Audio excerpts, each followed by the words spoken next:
Hello everybody, perkenalkan kami dari kelompok 2 dengan anggota Tias Maharsi, Milenia Ramadhani Harhab, dan Yusuf Abid Fahri akan mempresentasikan dan menjelaskan tentang The Engagement ER Model pada mata perkuliahan manajemen database melalui video berikut. Selamat menyaksikan. Pertama-tama izinkan kelompok 2 ini untuk membahas tentang learning objective pada chapter 3 ini. Terdapat 8 learning objective. Berikut kita akan bahas ke-8-nya. Learning objective yang pertama menjelaskan tentang beberapa istilah, antara lain ER model. ER model adalah model ER asli di mana mengalami perluasan, atau dengan kata lain adalah pembaharuan dari model ER yang lama. Kemudian ada subtype.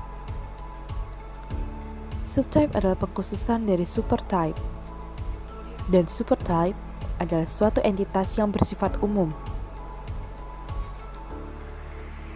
Kemudian ada pewarisan atribut, yang merupakan sifat yang membuat entitas subtype mewarisi nilai-nilai yang terdapat pada semua atribut dalam supertype.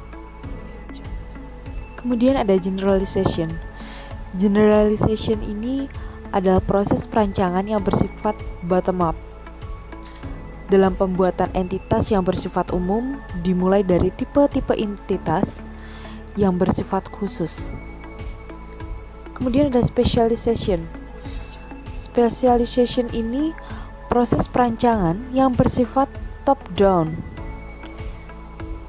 Pembuatan satu atau beberapa entitas yang bersifat khusus atau subtype dilakukan dari entitas yang bersifat umum terlebih dahulu atau supertype. Itu adalah pengertian dari specialization. Kemudian kita beralih ke complete dan constraint adalah batasan yang membahas apakah supertype juga harus menjadi anggota setidaknya satu subtype. Kemudian ada total specialization rule, di mana aturan yang menetapkan bahwa setiap hal entitas dari supertype harus menjadi anggota dari beberapa subtype dalam hubungan tersebut. Kemudian ada partial specialization rule, di mana aturan yang menentukan bahwa suatu entitas itu, contohnya supertype is allowed not to belong to any subtype. Kemudian ada disjointness constraint, di mana batasan yang membahas apakah sebuah instance dari supertype dapat sekaligus menjadi anggota dari dua atau lebih dari subtipe. Kemudian ada disjoint rule. Disjoint rule adalah aturan yang menentukan bahwa sebuah instance dari supertype mungkin tidak sekaligus menjadi anggota dari dua subtype. Kemudian ada overlap rule. Overlap rule ini adalah termasuk aturan dari disjointness constraint, di mana aturan yang menetapkan bahwa setiap hal entitas dari supertype harus menjadi anggota dari beberapa subtype dalam hubungan tersebut. Subtype discriminator merupakan atribut dari supertype yang menilainya menentukan sebuah target dari subtype atau subtipe. Kemudian ada supertype hierarchy, di mana pengaturan hierarki supertype dan supertipe, di mana setiap supertype hanya memiliki satu supertype saja. Kemudian ada entity cluster, di mana kumpulan satu atau lebih tipe entitas dan hubungan yang terkait dikelompokkan menjadi satu abstrak tipe entitas. Lalu ada universal data model, di mana model data generik atau template yang terdapat digunakan kembali dengan atau sebagai titik permulaan dari suatu objek atau proyek permodalan data. LO2 Recognize when to use supertype or subtype relationship in data modeling. When modeling supertype and subtypes, you can use 3 questions to see if the subtypes is correctly identified. Number 1. Is this subtype a kind of supertype? And 2. Have I covered all possible cases? And then 3. Does each instance fit into one and only one subtypes? Mutually exclusive.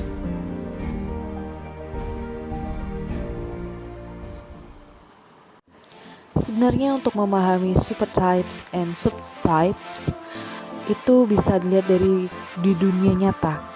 Contoh, McDonald. Ketika kita ingin membeli makanan di McDonald, pasti terdapat 2 pilihan, yaitu dine-in atau makan di tempat, kemudian take away atau dibawa pulang.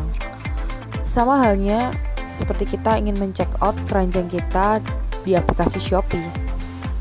Kita akan membayar menggunakan transaksi seperti apa? Shopee Later kah? Briva kah? Atau Shopee Pay? Aplikasi Shopee dan McDonald ini termasuk pada supertype. Sedangkan pilihannya seperti pembayaran menggunakan apa dan makan dengan seperti apa, dine-in or takeaway, itu masuk ke dalam subtype. Begitulah penjelasan tentang subtype and supertype di kehidupan nyata.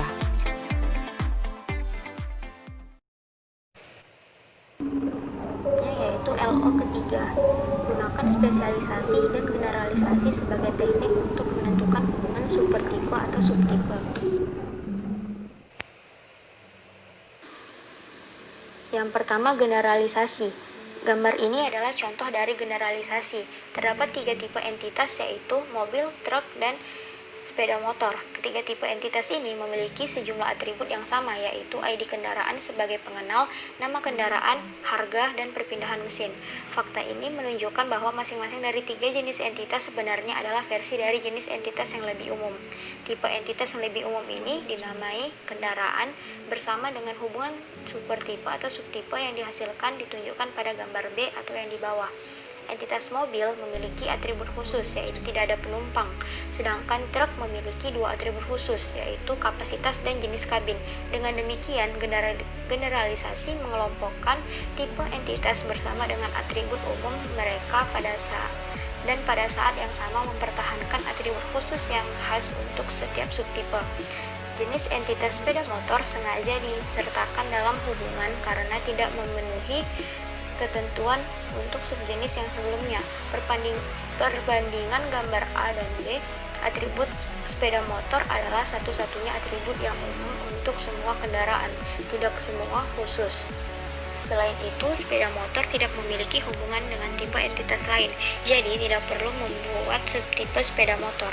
Fakta bahwa tidak ada subtipe sepeda motor menunjukkan bahwa harus dimungkinkan untuk memiliki turunan kendaraan yang bukan anggota dari salah satu subtipenya.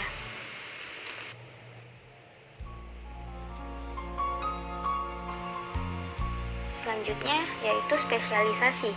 Dari penjelasan sebelumnya, generalisasi berarti proses dari bawah ke atas, sedangkan spesialisasi yaitu proses atas ke bawah.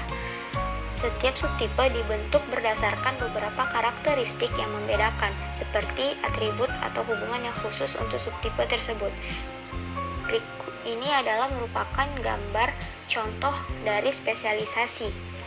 Gambar ini menunjukkan tipe entitas bernama bagian dengan beberapa atributnya. Pengenalnya adalah nomor bagian dan atribut lainnya adalah penjelasan harga unit, lokasi, kuantitas di tangan, nomor perutean, dan pemasok. Atribut terakhir adalah multinilai dan komposit karena mungkin ada lebih dari satu pemasok dengan harga unit terkait untuk suatu komponen. Ada dua sumber yang memungkinkan untuk suku cadang. Beberapa diproduksi secara internal, sedangkan yang lain dibeli dari pemasok luar. Selanjutnya ditemukan bahwa beberapa bagian diperoleh dari kedua sumber tersebut. Dalam hal ini, pilihan tergantung pada faktor-faktor seperti kapasitas produksi, harga suatu suku cadang, dan sebagainya. Beberapa atribut pada gambar A, yaitu yang di atas, berlaku untuk semua bagian di luar sumbernya, namun yang lain bergantung pada sumbernya. Jadi, nomor perutaan hanya berlaku untuk suku cadang yang diproduksi, sedangkan ID pemasok dan harga satuan hanya berlaku untuk suku cadang yang dibeli. Faktor-faktor ini menyarankan bahwa bagian harus dikhususkan dengan mendefinisikan subtipe, bagian manufaktur, dan bagian yang dibeli. Dapat dilihat di gambar B. Pada gambar B, nomor perutaan dikaitkan dengan bagian manufaktur. Pemodel data awalnya berencana untuk mengaitkan ID pemasok dan harga satuan dengan bagian yang dibeli. Namun disarankan agar membuat jenis entitas pemasok dan entitas asosiatif yang menghubungkan bagian yang dibeli dengan pemasok. Entitas asosiatif ini dinamai persediaan pada gambar B atau yang di bawah, memungkinkan pengguna untuk lebih mudah mengaitkan suku cadang yang dibeli dengan pemasok. Atribut harga satuan sekarang dikaitkan dengan entitas asosiatif, sehingga harga satuan untuk suatu suku cadang dapat bervariasi dari suatu pemasok ke pemasok lainnya.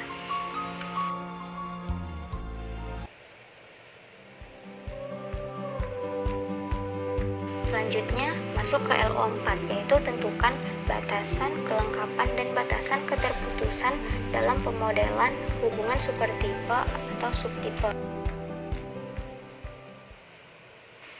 Yang pertama, batasan kelengkapan. Batasan kelengkapan memiliki dua kemungkinan aturan, yaitu spesialisasi total dan spesialisasi parsial. Aturan spesialisasi total menetapkan bahwa setiap contoh entitas dari supertipe harus menjadi anggota dari beberapa subtipe dalam hubungan, sedangkan aturan spesialisasi parsial menetapkan bahwa contoh entitas dari supertipe diizinkan untuk tidak termasuk dalam subtipe apapun. Yang kedua, batasan keterputusan. Batasan keterputusan memiliki dua kemungkinan aturan, yaitu aturan pemisah dan aturan tumpang tindih. Aturan pemisah menetapkan bahwa jika contoh entitas dari supertipe adalah anggota dari satu subtipe, ia tidak dapat sekaligus menjadi anggota subtipe lainnya. Sedangkan aturan tumpang tindih menetapkan bahwa contoh entitas dapat secara bersamaan menjadi anggota dari dua atau lebih subtipe. Kelima, yaitu kembangkan hierarki supertipe atau subtipe untuk situasi bisnis yang realistis. Di sini ada contoh dari hierarki supertipe atau subtipe. Dari gambar ini ada dua fitur tentang atribut yang terdapat dalam hierarki yang ditunjukkan, yaitu yang pertama, atribut ditetapkan pada tingkat logika tertinggi yang dimungkinkan dalam hierarki. Misalnya, karena entitas SSN atau yang disebut dengan nomor jaminan sosial berlaku untuk semua orang. Itu ditetapkan ke dasarnya. Sebaliknya, atribut tanggal dipekerjakan hanya berlaku untuk entitas karyawan. Jadi ini ditetapkan ke entitas employee atau karyawan. Pendekatan ini memastikan bahwa atribut dapat dibagikan oleh sebanyak mungkin subtipenya. Yang kedua, subtipe yang lebih rendah dalam hierarki mewarisi atribut tidak hanya dari supertipe langsungnya, tetapi dari semua supertipe yang lebih tinggi dalam hierarki. Jadi, misalnya sebuah instansi pengajar memiliki nilai untuk semua atribut berikut, yaitu SSN, nama, alamat, jenis kelamin, dan tanggal lahir yang diperoleh dari entitas orang, tanggal dipekerjakan dan gaji dari entitas karyawan, dan peringkat dari entitas fakultas.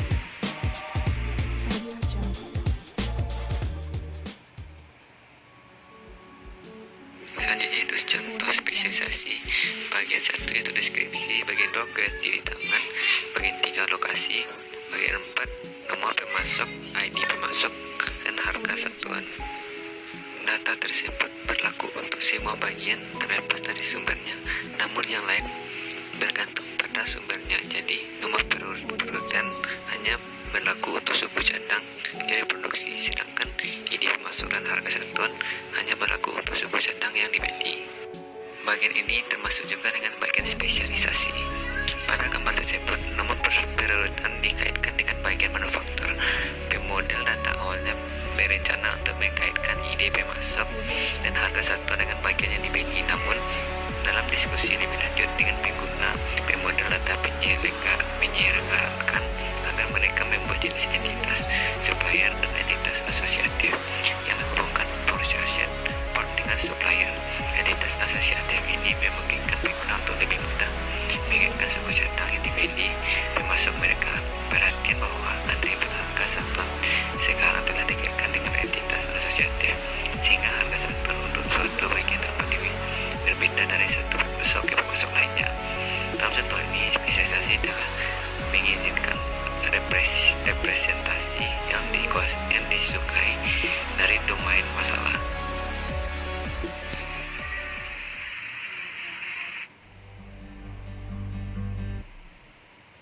Menggabungkan spesialisasi umum dan generalisasi. Keduanya merupakan teknik berharga untuk mengembangkan hubungan superatif dan subjektif. Teknik yang Anda gunakan pada waktu tertentu tergantung pada beberapa faktor, seperti sifat domain masalah, upaya pemodelan sebelumnya, dan referensi pribadi. Anda harus siap untuk menggunakan kedua pendekatan dan untuk mengganti seperti yang ditentukan oleh faktor sebelumnya. Selanjutnya itu mendefinisikan hierarki superatif dan subjektif. Kami telah mempertimbangkan sejumlah contoh hubungan superatif dan subjektif. Dalam bab ini, subjektif manapun dalam contoh ini mungkin saja memiliki subjektif lain yang ditentukan di atasnya. Selanjutnya itu contoh dari hierarki superatif dan subjektif. Memodelkan sumber daya manusia di universitas. Menggunakan spesialisi pendekatan top down, Anda dapat melanjutkan sebagai berikut. Dari atas hierarki, buat model tipe entitas paling umum terlebih dahulu. Dalam hal ini, jenis entitas yang paling umum adalah person.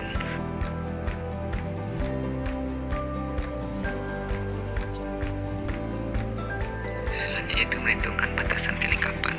Sebuah kendala kelengkapan menjawab pertanyaan apakah sebuah instansi dari superatif juga harus menjadi anggota dari tidaknya suatu subtype. Batasan kelengkapan memiliki dua kemungkinan, aturan spesialisasi total dan spesialisasi parsial.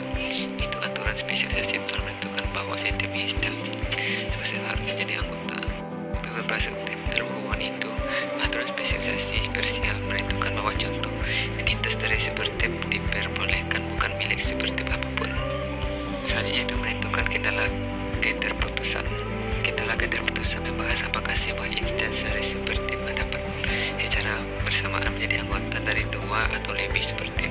Batasan Digital-Noise memiliki dua kemungkinan aturan dead choice dan aturan overlap.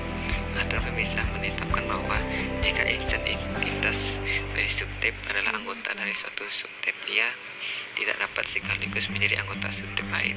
Aturan tumpang tindih menetapkan bahwa entitas dapat secara bersamaan menjadi anggota dari dua atau lebih subtype. Selanjutnya itu menentukan kendala keterputusan. Sebuah kendala keterputusan membahas apakah sebuah instansi dari superatif dapat secara bersamaan menjadi anggota dari dua atau lebih subtype.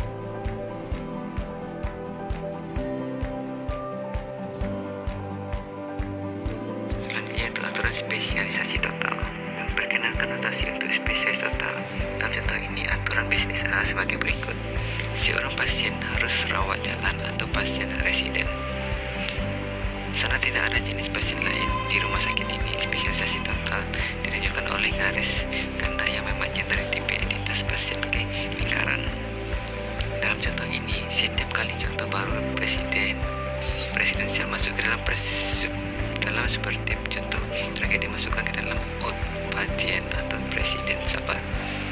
Instan dimasukkan ke presiden pasien. Instan dari relationship in assignment dibuat untuk menugaskan pasien ke tempat tidur rumah sakit.